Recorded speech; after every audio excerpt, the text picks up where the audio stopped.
नमस्कार, मैं संजय भाटिया हूं और आप देख रहे हैं लोकमत हरियाणा।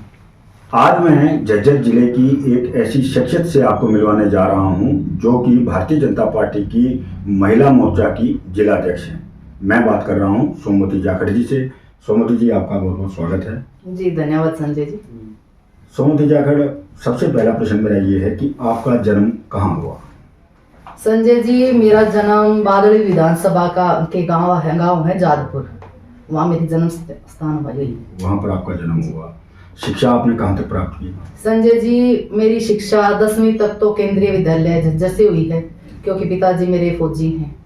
उसके बाद मेरी शादी हो गई थी। उसके बाद मैंने +2 की ओपन से, ग्रेजुएशन की, नर्सिंग का कोर्स किया। ये मैंने शादी के बाद की। राजनीति में देखिए बड़ा कठिन होता है महिलाओं का आना। आपने कैसे सोचा राजनीति में, किस प्रकार से आपका आना हुआ? संजय जी, मैंने वार्ड 18 से चुनाव लड़ा था पार्षद का, और बहुत ही कम समय में चुनाव, जैसे कि चुनाव आ गया और 10-12 दिन का ही टाइम रहता था। अच्छा चुनाव लड़ा मैं, लेकिन चुनाव के जो देखा नजरिया, जब राजनीति क्षेत्र वालों ने देखा कि बहुत अच्छा चुनाव लड़ा है, थोड़ी बहुत वोटों की फर्क से मार्जिन से मैं रह चुकी थी, तो धीरे धीरे कहीं राजनीति में थोड़ा बहुत सक्रिय हो गए हम भी। तो इसे ऐसी राजनीति क्षेत्र में मेरा आना हुआ। आप एक महिला हैं, काफी लंबे समय से आप राजनीति में। महिलाओं की राजनीति में कैसी भूमिका मानती हैं आप? देखो, भारतीय जनता पार्टी की एक बात बोलूं मैं, भारतीय जनता पार्टी की जिला अध्यक्ष महिला मोर्चा की, तो जैसे राजनीति में एक महिलाओं का आना बहुत बड़ी बात होती थी। राजनीति क्षेत्र में महिलाओं को कहती है राजनीति महिलाओं की नहीं है। इन बातों पे, सभी बातों पे प्रतिबंध लगा दिया भारतीय जनता पार्टी ने। महिलाओं को जैसी सुरक्षा दी है, महिलाओं का जैसे मान सम्मान बढ़ाया है। अभी आप देखोगे दिल्ली की सीएम बनाई है महिला। इन महिलाओं को जो मान सम्मान में जो वृद्धि हुई है, तो महिलाओं का हौसला बढ़ा है। राज्यसभा सांसद बनाई है रेखा शर्मा को।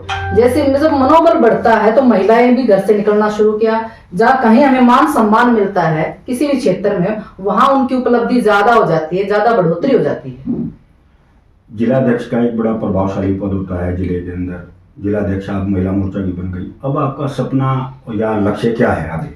मेरा सपना लक्ष्य बस संगठन में सेवा भाव से है। भारतीय जनता पार्टी एक परिवार है और हम अपने सभी परिवार में काम, जैसे हमें सामाजिक कार्य हो जाते हैं हमारे बहुत सारे, जैसे वृक्ष लगाना है, कि गरीबों की सेवा करनी है। कोरोना काल में आपने देखा होगा हर कार्यकर्ता एक सामाजिक कार्यकर्ता बनकर लोगों की सेवा भाव से काम करता है। तो भारतीय जनता पार्टी एक ऐसी पार्टी है जो कि सामाजिक कार्य ज्यादा करती है, और संगठन में हम काम कर रहे हैं, ना कि हम किसी लोभ लालच से हम काम करते हैं।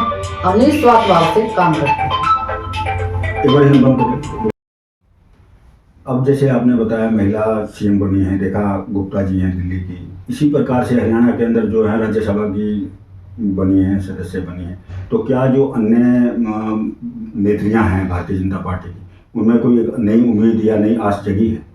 बिल्कुल, जब हमारा शीर्ष नेतृत्व में जो महिलाएं आगे बढ़ती हैं तो उनको देखकर हम सभी का भी कहते ना, एक उत्साह बढ़ता है, हौसला बढ़ता है कि हमारा भी टाइम आएगा भाई, हम काम कर रहे हैं पार्टी में, हम निस्वार्थ भाव से काम करते हैं संजय जी। और वो संगठन की दृष्टि होती है, भाई किसको क्या जिम्मेवारी दे, जो संगठन को जो ठीक लगता है वो मापदंड करता है, निष्कर्ष निकालता है, फिर वो उनके हिसाब से वो उनको जिम्मेवारी देता है। अगर सोमवती जाखड़ राजनीति में नहीं होती तो किस फील्ड के अंदर आप होती?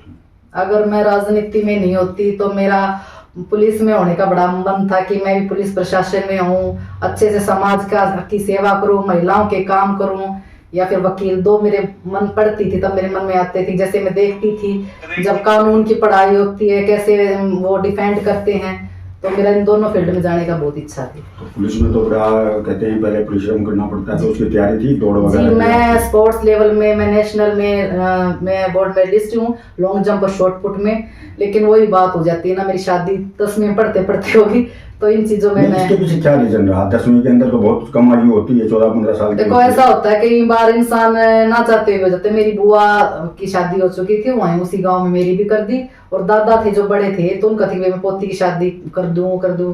तो बड़े बुजुर्गों की बात पिताजी भी मना नहीं कर पाए, और थोड़ी लाडली थी, मैं बड़ी थी परिवार की, तो कहते हैं जो लाडला बालक उसकी जल्दी शादी की, ने सोचा है कि वे कदे हम मर जावा, नहीं मैं तो अपनी पोती का ब्याह खुद कर। तो आप 10वीं में थी तभी आपकी शादी हो गई।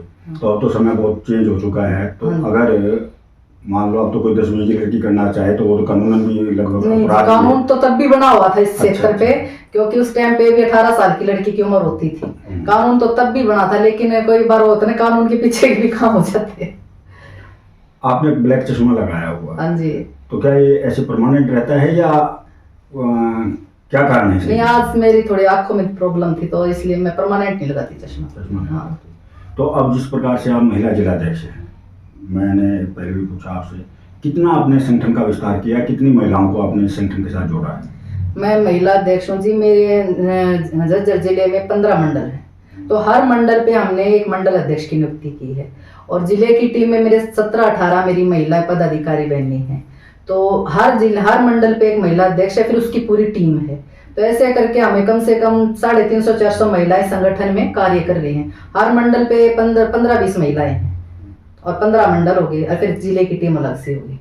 तो यानी कि हाईकमान आपसे संतुष्ट है कि आप जो कार्य कर रहे हैं? जी बिल्कुल, हाईकमान संतुष्ट है, क्योंकि हमने जहाँ भी हमारी जिम्मेवारी दी है झज्जर जिले को, महिला मोर्चे ने सारी अच्छे से निभाई है। चाहे कोई भी उनकी ड्यूटी लगा दे, सभी हम इकट्ठे होकर काम करते हैं। खट्टर साहब मुख्यमंत्री रहे 9.5 साल, अब वर्तमान में नायब सिंह सैनी हैं, क्या फर्क देखते हैं इन दोनों में? देखो, खट्टर साहब ने बहुत ही बढ़िया काम किया हरियाणा में। जैसे उन्होंने बिना खर्ची पर्ची के जो स्कीम चलाई, जैसे ऑनलाइन सिस्टम किया, इससे बहुत राहत मिली है लोगों को। जैसे आपने देखा होगा दूसरी पार्टियों में पहले एक छोटी बात लगा लो, हम पेंशन बढ़ाने की बात हो जाती वृद्धों की, तो उन चक्कर काटने पड़ते थे।